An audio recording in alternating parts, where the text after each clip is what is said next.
Hello guys, how are you doing? Hope you all doing well. But believe me or not, I'll tell you everything. A long and funny story that if you have time to spend on watching our video, we'll be happy. That's also kind of helpful for us. But before I start, let me tell you if you know any of these persons, I mean Mr. Bill Gates, Justin Bieber, an Apple company owner, or somehow you have links with these people, please deliver this video to them. Okay, me and my friends from Afghanistan, a couple of friends actually, naming ourselves Unarmed Soldiers, making this video and typing some posts or letters are supporting our life and reminding our job and what we did for our country and your country.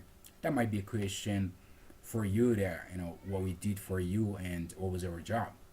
Yeah, we exactly did support you and your family and your country by working with your army and troops in Afghanistan. We are interpreters and translators. Actually, we were, and we're not anymore, due to coalition forces' plans pulling back from Afghanistan and sending soldiers home. We all, or I better say, majority of us, lost our jobs.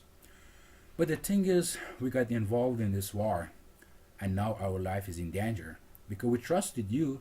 We trusted your word and a slogan. We trusted that we were going to have peace, democracy, freedom, as your politicians promised us.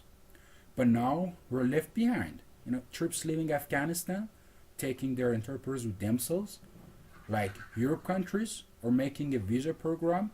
Then by applying into such a program, interpreters can get the visa through the several steps, which takes long time, and if they are lucky can get out of this country. But what I'm talking about is me and my friends, that each of us has a story. Well, let me start with myself. I applied for the visa program like 10 months ago, and just a few days ago that I checked my email, I found out they denied my case after 10 months waiting actually. I don't know what was wrong. My background was clear. I got released from companies due to no available position and resigning. I have worked, for two American and one half American companies as interpreter and contractor for 3 years. And finally everything ends up so easy just like that. You cannot continue the program and your case have been denied. It's very easy to say, but if you put yourself instead, you will realize how painful it is. Because, it's about you and your family life. It is about 3 years risking your life, endangering your family life, suffering lots of pain, losing lots of opportunities, and dealing with dying and death. Just because you hope one day you can get, what you're working for. Or my friend who worked 1 year as an interpreter with U.S. Marine in Helmand province, one of the most dangerous provinces of Afghanistan. And if you take a look at the American and British troops casualties, you will know, what I'm talking about. He got caught by Taliban twice on the way when he was coming back from his leave and going to work. But, somehow he was lucky and smart. Taliban couldn't find out that he's an interpreter. He cannot start his visa program just because the U.S. Marine personnel that he worked with them don't want to give him a recommendation letter. And as they say, this is a risk and responsibility writing a recommendation letter for you. What I'm saying is this interpreter risked his life and took this responsibility to work with you in his own country, which is not safe, with no security, and you are back in your country, sitting in your home, and say, this is a risk and responsibility for me writing a recommendation letter for you? Don't you think this is stupid? We helped you when you were in our country, and now that we need your help, just by writing a letter, you are withholding and rejecting? I accept we were getting paid and salary working with you, but besides salary, beside money, we were pleased and happy working with you. We worked as volunteer.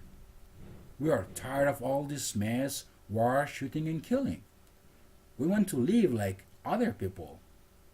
That's why we went to work. You came in Afghanistan yelling freedom, democracy, and security, and we believed you. We were hoping and praying this war ends up with your victory so we can live like you and thousand other people on this earth. We hope, 3 decades of war in this country ends. We hope kids and children can walk and run without worrying to step on a mine or IED. We hope lots of things like you enjoying life, going to school, playing and watching TV and going to cinema. Yeah, exactly. We hope all these things so we came to work to get our hopes by helping you. And we did it. It is not like, we're tired of being here. We just want to go out of this country and settle some other countries for pleasure and having fun and testing different places and countries. Hell no. We want to leave this country just because of security. We're not damn safe here. We have been compromised as interpreters here in this country. Like I myself, my pictures have been taken during we were training the ANA, Afghan National Army. And they used them to make some training books. I didn't know first, but when they showed my pictures on the barrack walls and documents, it was too late for me. Same thing about my friends. And if you think our government can or want to protect us, I better say again, hell no. It never happens. Actually, our government, especially the new one that just came to power, is really screwed up. I've been almost 13 months jobless. My friends are the same as me. And not only me and my friends, actually thousand and thousand people like me are jobless. But the worst thing is insecurity, which even if I have a job, I cannot work. The whole country is about to explode. Kidnapping, suicide attacks, Taliban, Daesh, and explosions are very usual things for us. When we sit in front of TV to watch the news, we just expect to hear these kinds of things, nothing else. All the companies are shut down. Daesh just declared they're being in Afghanistan and preparing for attacks and operations, and they claimed Afghanistan is their next target. You see what happening in Iraq and Syria? Same plan for Afghanistan.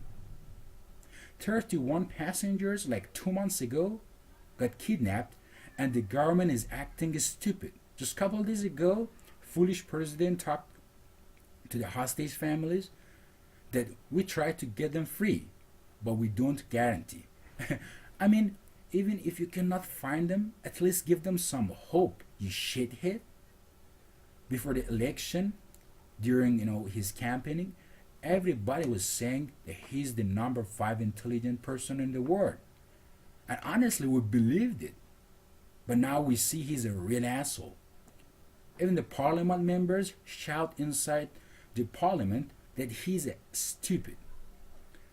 He apologized from Taliban. I'm sorry for my language, but I have to say, do you fucking believe Taliban that fucking slaughter people?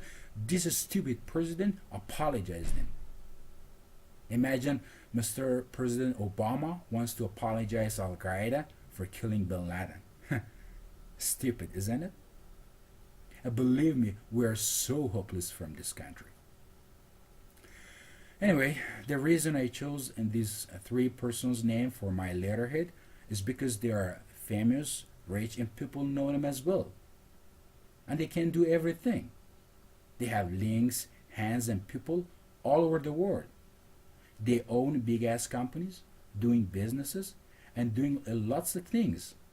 And I want to have some words with each of them from here, from this video, and I hope you listen it.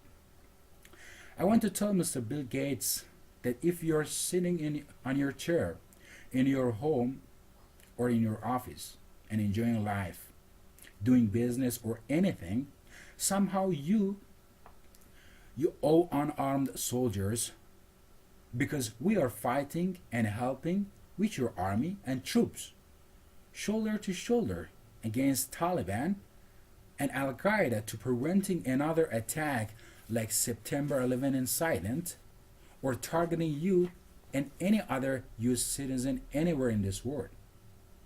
Same thing about Justin Bieber. When you are on the stage, shaking your ass for the hot girls and singing, have you ever thought how many people have been sacrificed other side of the world fighting to stop terrorism reaching you and others? No, of course, you have never thought about it. But it's time to do it now. And also Apple company owner, Mr. Steve Jobs, but they told me actually he's dead, God bless him.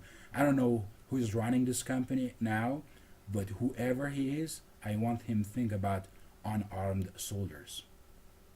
But the main point I want to tell you, and not only you, actually all the people in this world, the countries had or is still having troops in my country, Afghanistan, and especially people that have been affected and targeted by terrorism, and especially United States of American people, and again, especially United States Army and militaries. Unarmed soldiers help you doing safe missions in Afghanistan. Unarmed soldiers help you going home safe, and unarmed soldiers help your families to see you again. But remember one thing, unarmed soldiers are not safe here. Please share this video after you watch it. By sharing this video, you help us to deliver this video to the whole world until this video goes to somebody that want to act or answer us. Here is our email address in subtitle, unarmed.soldiers110@gmail.com. You can contact us if you have some words to say or want us to prove what we say is right. So we can connect you with the US personnels that we used to work with them to prove our claims. And also the reason I'm covering my face is because I don't want this video to be my last video. Or next time you see a video of my head hanging in one of the Taliban's hand. Yeah, that's for our security. Thanks for your time and for your patience.